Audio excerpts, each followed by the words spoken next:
Hey Tony, I really appreciate you letting us come out this morning and see your farm. It's incredible. It's 2 acres?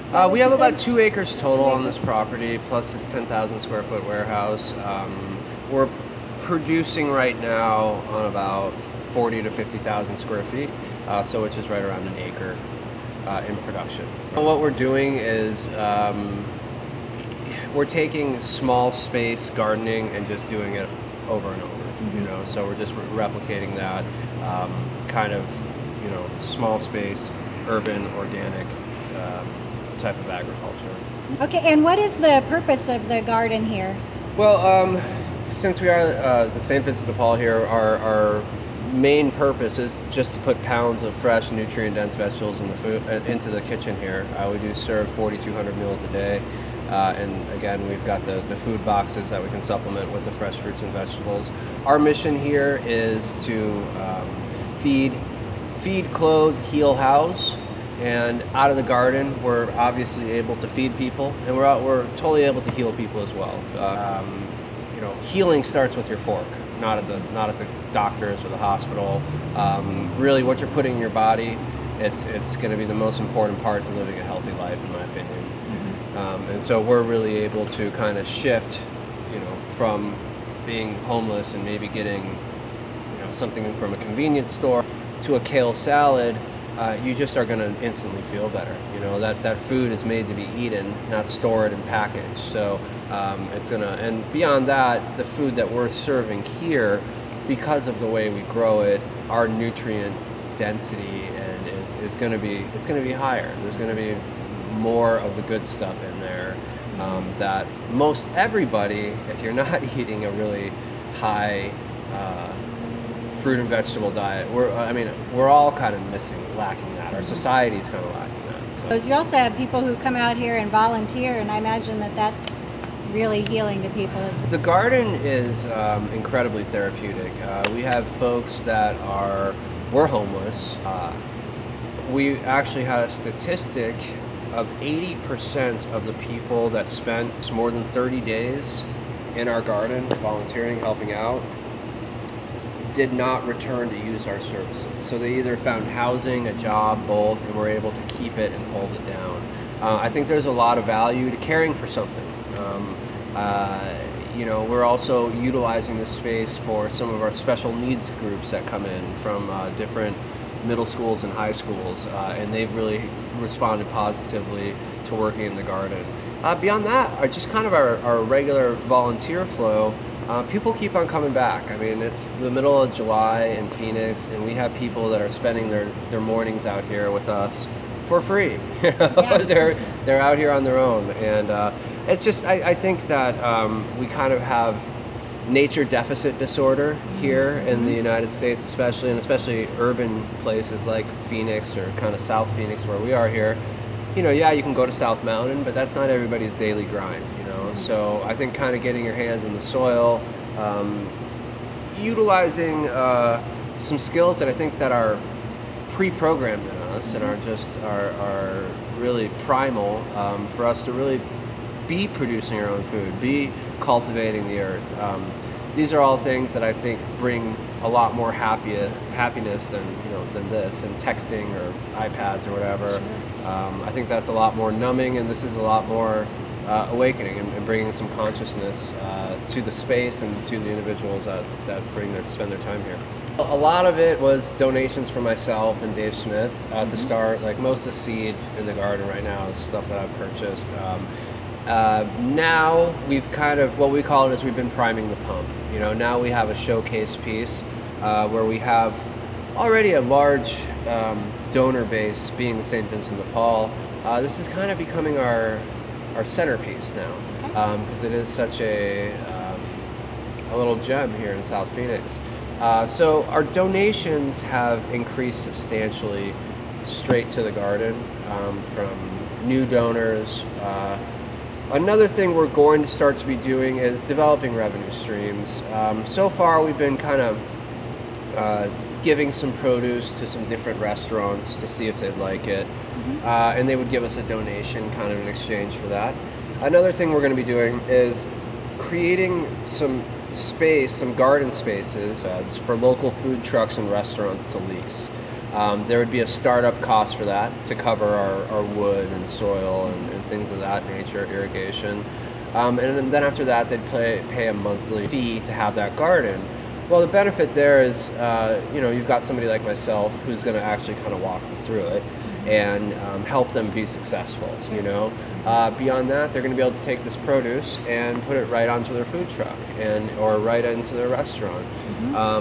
Beyond that, we're planning to do a separate food truck St. Vincent kind of club people. So part of their rent will be serve 15 meals a week to our clients. Okay. And so we kind of know where everybody's at. We know like the riverbeds or like the areas where people are hanging out as far as the homeless folks.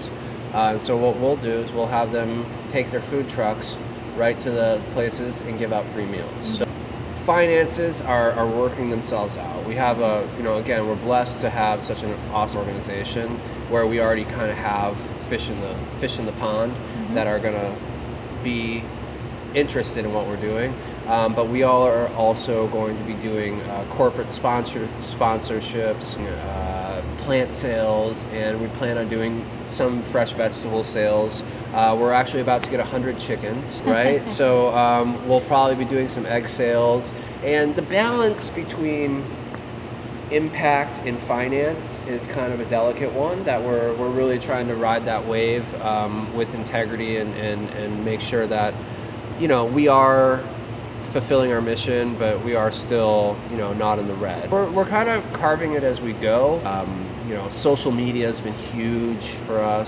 We've just really kind of come onto the scene through there. So it's been, a lot of successes, and our quote-unquote failures, we just take them as learning experiences, stay optimistic, and keep growing.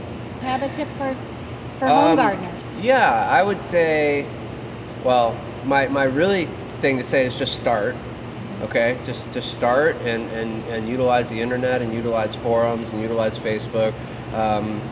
Someday is not a day in the week, and so people are like, oh, we're going to do that someday, but just start growing something. Start simple. I would utilize as many resources as you have in your area. Like here, we have the County Extension Office, we have the Valley Permaculture Alliance. Those are both good resources. Start with just do it. And look and research and learn. You don't have to do it to the 11th degree or whatever. Start small and move from there. Learn your way that way. Are there any books that you recommend? Or? Oh, absolutely. I would say Gaia's Garden by Toby Hemingway is a really good one. That's a book on home-scale permaculture. If you want to get technical, I would say Teaming with Microbes by Jeff Lowenfeld. That is like a very dense book that I've read a couple times. There's a lot of science in there, but incredibly beneficial to really teach how soil is a living organism. I think that, again, is probably the most important thing is the soil in a garden or in a farm. So that's really going to kind of teach you the ins and outs on how to create that, why it is what it is, and anything you could possibly think of that you don't even really want to know, but you will. If you want to go a little bit larger scale, like you want to do a homestead, I would say Restoration Agriculture by Mark Shepard. All these guys are talking about systems replicating nature that are regenerative. Industrial or conventional agriculture is depleting our earth. Okay, there's no ifs, ands, or buts about that. We're taking petrochemicals, we're pumping them out of the ground, we're processing them, and we're creating fertilizer. So then we're spraying this oil all over fields, and then we're eating it. And in between there, we're taking all the soil and we're tilling it up and we're compacting it, and we're putting herbicides on there so certain things don't grow. I don't know where we got the idea that was a good idea, but it's not. Okay, and so the regeneration is, I think, incredibly important, and all those books that I'm talking about there are really focused on doing that in a manner it's really not that difficult. It just sounds like everything you do is just setting up systems that are good and healthy all around. I would say so, yeah. I think that is kind of how you have to live. I mean, just like eternal optimism and looking at kind of how things are in our current state of society. If you turn on the news, this looks like a really bad place, okay? You know, if you come to the garden, this is a mission. I'm a vessel, and I've got the ability to educate and inform people and feed people and create jobs and create revenue streams. I mean, like you said, there is just a lot of good here.